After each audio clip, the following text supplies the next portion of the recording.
Hey guys, welcome back to today's video. Today we're inside of Woodbury and we're going to be on chapter 2 of the Made to Suffer expansion.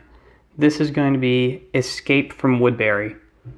So the description reads, realizing just how cold-blooded the governor has become, one of his trusted guards, Caesar Martinez, turns his back on Woodbury. He helps Rick's group escape under the cover of darkness, bringing with them some invaluable new recruits. So we'll take one more spin around the board here so you can check out all this awesome terrain inside of Woodbury itself.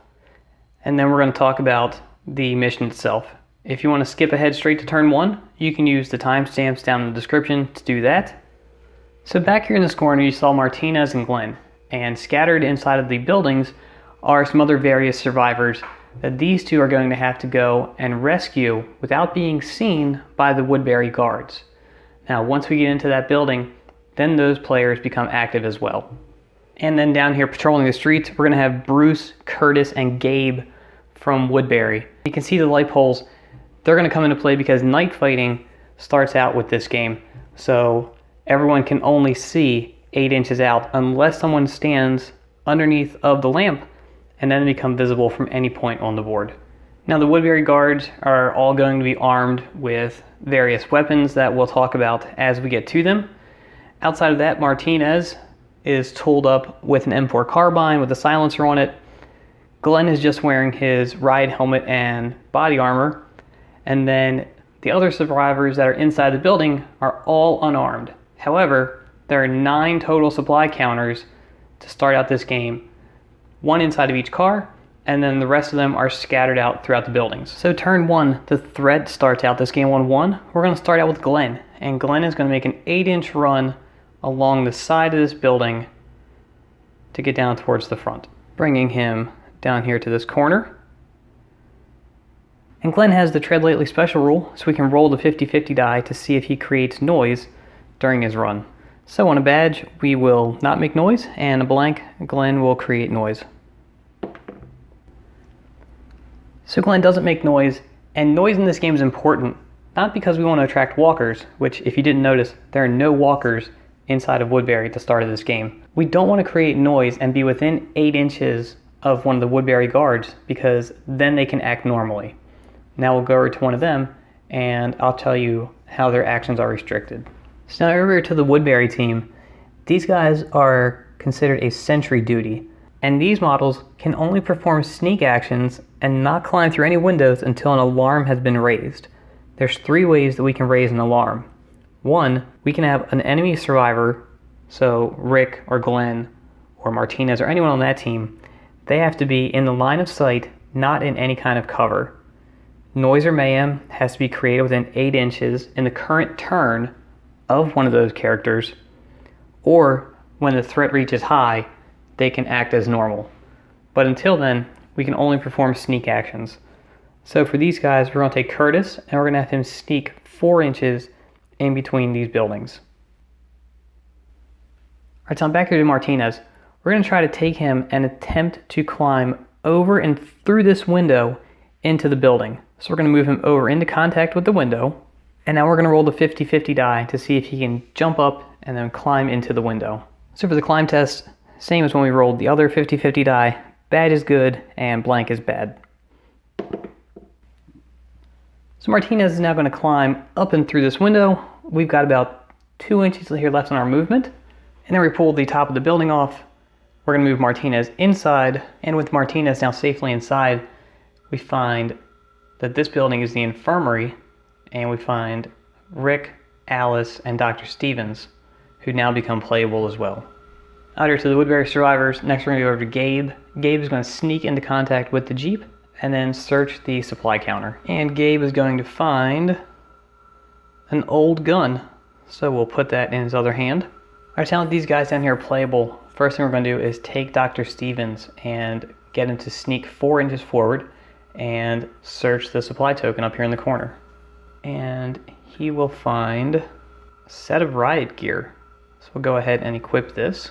And now back out here for Bruce, the last of the Woodbury team. We're going to take him and sneak him 4 inches closer up there with Gabe. Alright, back over with these guys, we're going to take Alice and get her to make a 4-inch sneak action towards the door so we can prepare to exit this building. And then same thing for Rick, just a 4-inch move towards the door. And that's all of the survivor actions for turn 1. You can just see that it's about to get nuts once these guys come out of this building and run into these 2 guards here. So before we do that, there's no kill zones because there's no walkers on the table. Let's go to our first event card, which will be Pandemonium. So we are in all quiet, so +1 to the threat takes us up to 2, and each player will roll a white die and move that many eligible walkers in a direction of their choice. So we have no eligible walkers right now, so all we're going to do is advance the threat by 1. So after we advance the threat up to 2, we have no combat, so no melee phase there. There's no prone walkers and no blights to roll for in our end phase. Night fighting is in play, which means we're going to increase the threat by 2. So we go all the way up to 4. We are going to be at the top of low threat as we go into turn 2. And at the start of turn 2, the threat has gone up to 4. So Woodbury has initiative this phase, so we're going to start out with Bruce and have him make a 4-inch sneak action towards the front of the house where all of our survivors are inside of. And enter with Glenn. Being that Martinez has already freed Rick and his group, Glenn is going to try to double back and get over to Michonne, who is in the red house in the front corner. So Glenn's going to turn around and make an 8-inch run move back towards the rear of this house where he started from. And because everyone is well outside of 8 inches, I'm not overly concerned about rolling that 50-50 die for the tread lightly rule. And now knowing Glenn's plan, Curtis is going to continue his patrol back through this alleyway 4 inches. Alright, so here we're going to try something kind of crazy. We're going to take Martinez and have him sneak up to the window in front of Dr. Stevens. And then through the window, he can see Bruce over here. So Martinez is now going to use his M4 carbine with the silencer. So we're only going to be creating noise. Try and take a shot at Bruce through the window to then clear an opening for everyone else to rush through the door.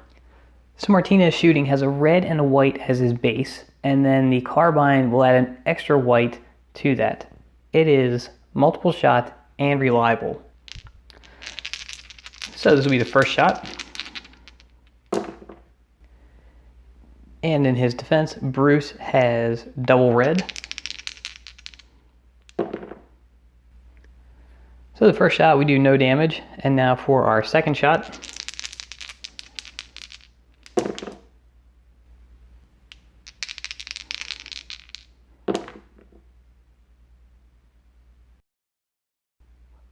So Martinez is able to do 4 points of damage to Bruce there. He rolls the headshot, so now we're going to roll the 50-50 die to see if we continue to have ammo.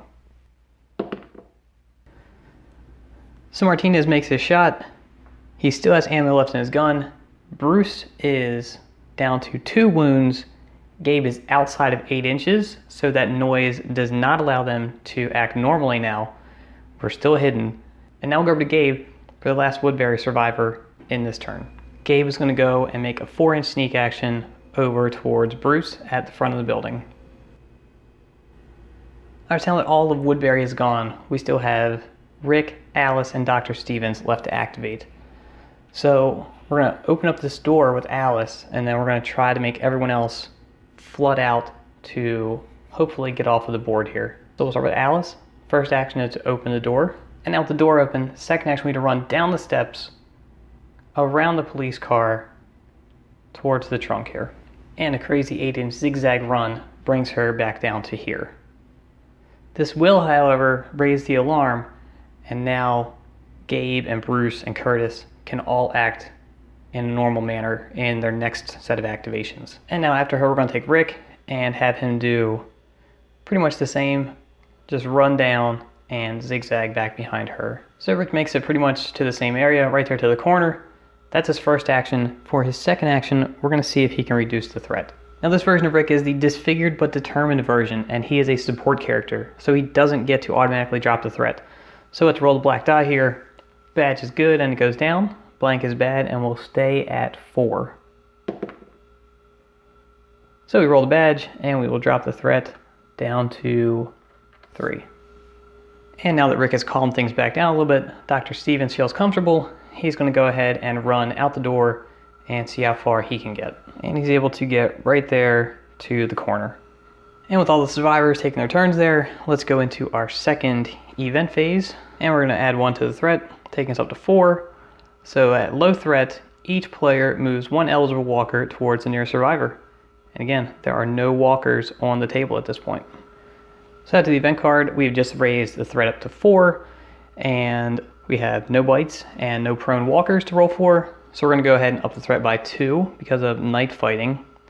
Takes us to 6, and we will go into turn 3. So to start turn 3, threat is moved up to 6, and Rick's team has initiative. So we're going to take Martinez and start out with him.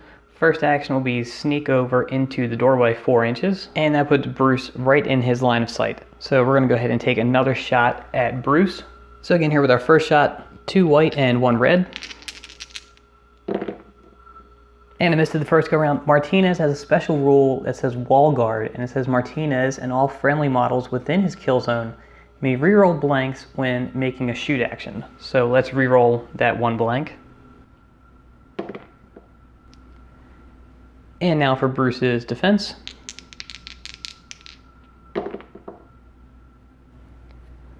So Bruce takes 1 wound after the first shot, puts him down to his last wound, and now for Martinez's second shot. Again, we'll reroll the blank. And now for the defense.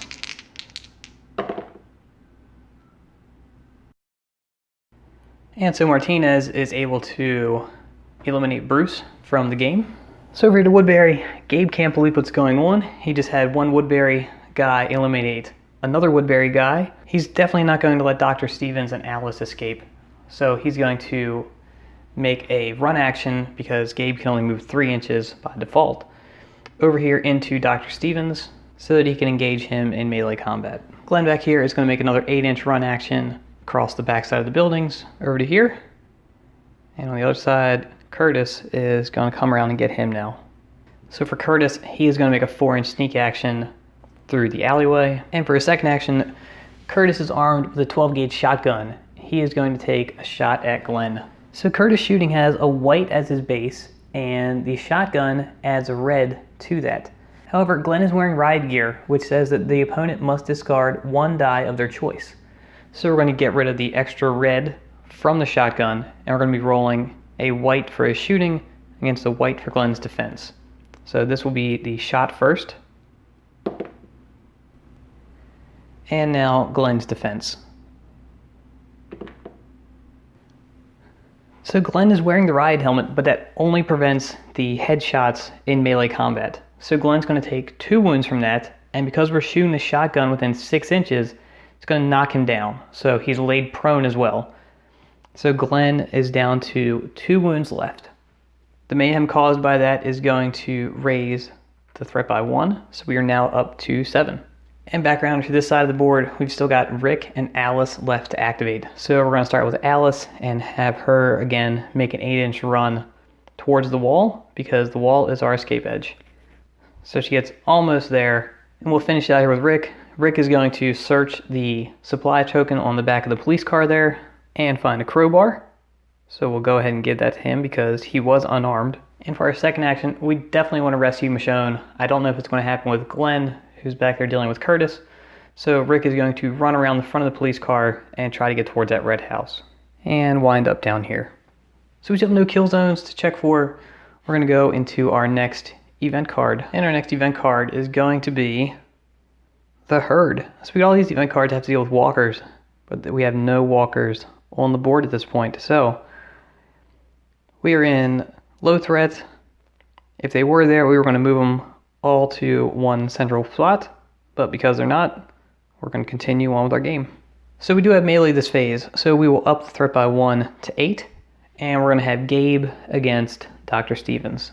So Gabe in combat, he's going to have double red as his base, and then he is armed with my favorite melee weapon, which everyone should know by now is the Gator Pro. Gator Pro also gives him another 2 red in melee, so he's rolling 4 red dice. And if you're going to take the Gator Pro, you have got to take the Stab Veteran skill. Dr. Stevens in defense has a single red die, and he's also wearing the riot gear that he happened to pick up. So we're going to Gabe to discard one of those dice. So we're going to have 3 red dice for Gabe against 1 red die for Dr. Stevens. So here's Gabe's attack. And we get to reroll that blank against a single red in defense.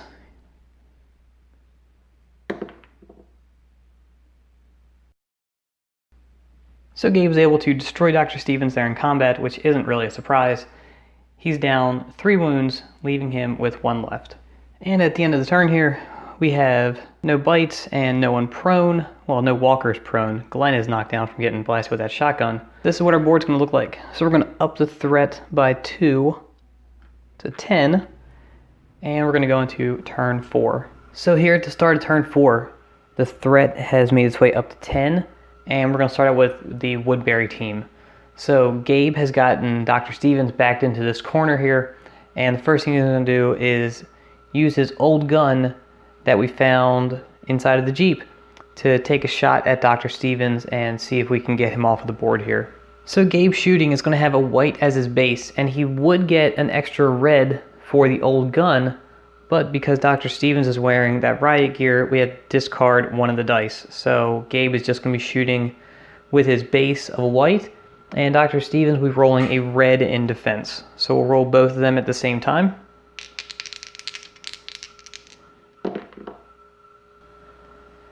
So Gabe doesn't do anything there except for make a lot of noise, so we're going to take the threat and bring that up 1 to 11.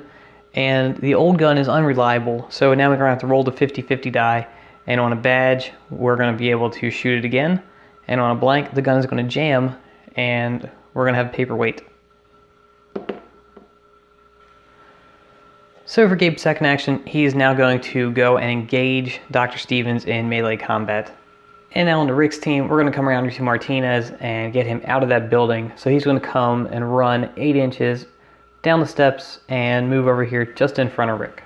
And now that we're outside the building here, we got a pretty clear shot at Gabe. We'll see if we can shoot him in the back and not shoot Dr. Stevens. Alright, so when shooting into melee combat, we're going to roll the 50-50 die, and on a badge, we're going to hit our intended target, which in this case is Gabe. And on a blank, we're going to shoot past Gabe and hit Dr. Stevens.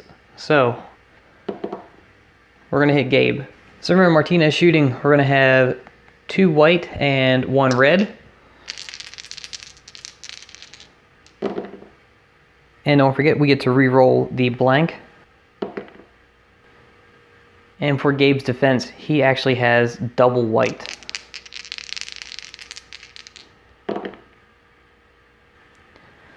So after the first shot, Gabe takes 2 wounds, leaving him with 4. And we didn't roll any headshots for Martinez, so we get to take our second shot. Reroll that blank as well. And Gabe's defense. So Martinez is able to cause 2 wounds to Gabe, and we've still got ammo left in our gun. Let's go around her to Curtis. And back here we still got Curtis and Glenn. Remember last turn, Curtis used his shotgun to knock Glenn prone. We rolled the headshot with that, but we didn't roll for the ammo check, which is why I have the marker back here to remind me that before we start this turn, we're going to go and get that out of the way, because that's going to really influence what action we take here. And for Curtis's ammo check, so Curtis is out of ammo in his shotgun. However, he is equipped with a ammo reload, so we're going to go ahead and use that as our first action to reload the shotgun. And now for our second action, we're going to take a shot at Glenn with the shotgun again. So Curtis will be rolling a white as his shot. And for Glenn's defense, he gets to roll a single white die as well.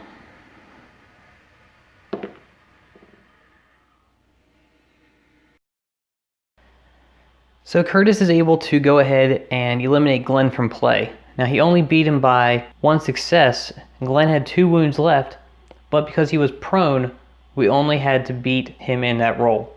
And he was wearing the riot gear, which means he is then replaced with a prone armored walker. The shotgun is going to increase the threat by 1, so we are now up to 12 on the threat tracker. And down here we have Alice and Rick still left to activate, so we're going to go ahead and activate Alice first. Now before we run her off of the board, she's going to try to reduce the threat. So we'll roll the 50-50 die here with Alice, and we're going to stay at 12. And then for her second action, we're just going to go ahead and remove her from the board. And now we'll come around here to Rick. Now Rick could turn around and go back there and help Dr. Stevens by fighting off Gabe, but instead he's going to go down and try and get Michonne from the governor's house. So we're going to run him 8 inches towards the red house.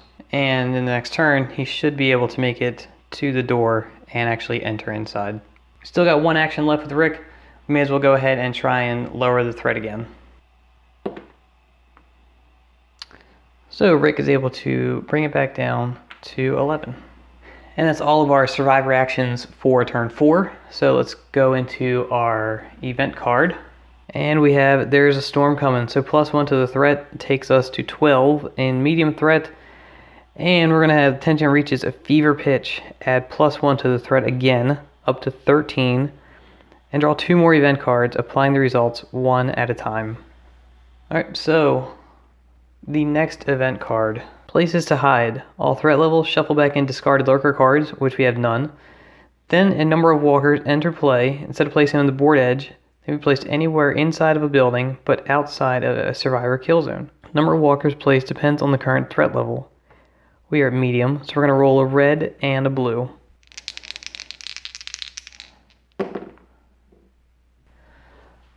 And we brought on 2 walkers inside of 2 of the buildings on the board. Spoiler, one's in the bar, one's in the building that Martinez just ran out of.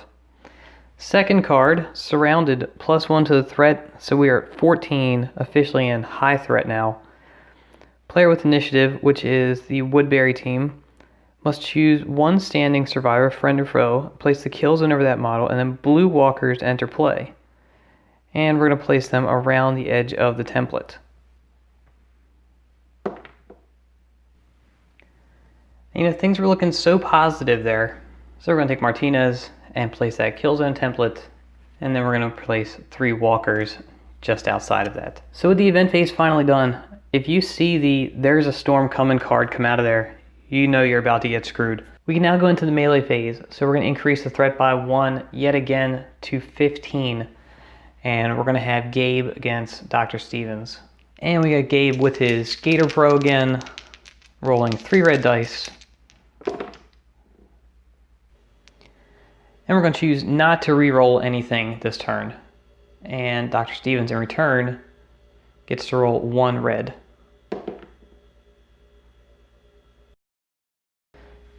And so Gabe is able to eliminate Dr. Stevens without a headshot, which means that he also comes back as a prone armored walker. And he's going to drop the supply token that he was carrying as well. And so at the end of turn 4, we still have to roll for the prone walkers that are down, but the game has taken a complete turn, and it looks like Rick and his team may have to go and abandon the plan to rescue Michonne, just try and get off the board themselves.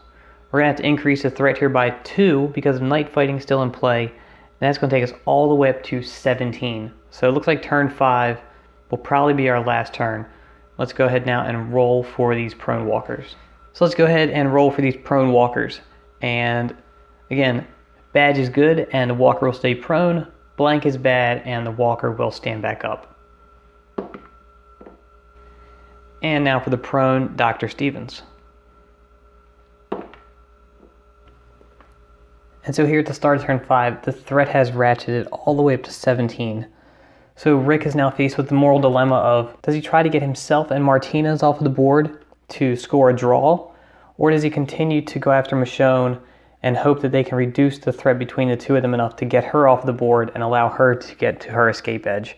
Rick's going to decide that it's better to, right now, try and live to fight another day, and they can come back to rescue Michonne. So we're going to start with Martinez and see if he can reduce the threat and hopefully get off the board. But first, he has to roll the panic die because he has medium nerve. So on the panic die, Martinez is going to... So with Martinez only being able to complete one action, we're going to have to go ahead and run off of the board and leave Rick there by himself. And now we're here for the Woodbury team. We're going to come back here to Curtis, who is staring down a zombie Glenn in front of him in full riot gear. But if you can see down the alleyway there, Curtis is picking up that Rick is trying to make his way over to Michonne, and he's not going to have that. Before Curtis takes any actions though, he also has medium nerve, so we're going to have to roll the panic die for him as well. And you can see Curtis still right there in shot, so he comes up with the run action. So Curtis is just going to have to run directly away from the closest walker, which is Glenn. So here he goes, running away towards the backside of the bar. And that then brings us back over here to Rick, who has high nerve, so he gets to act normally. And Rick is just going to go ahead and make an 8-inch run action to get off of the board. And with Rick off of the board, we're going to have to settle with a draw in this game.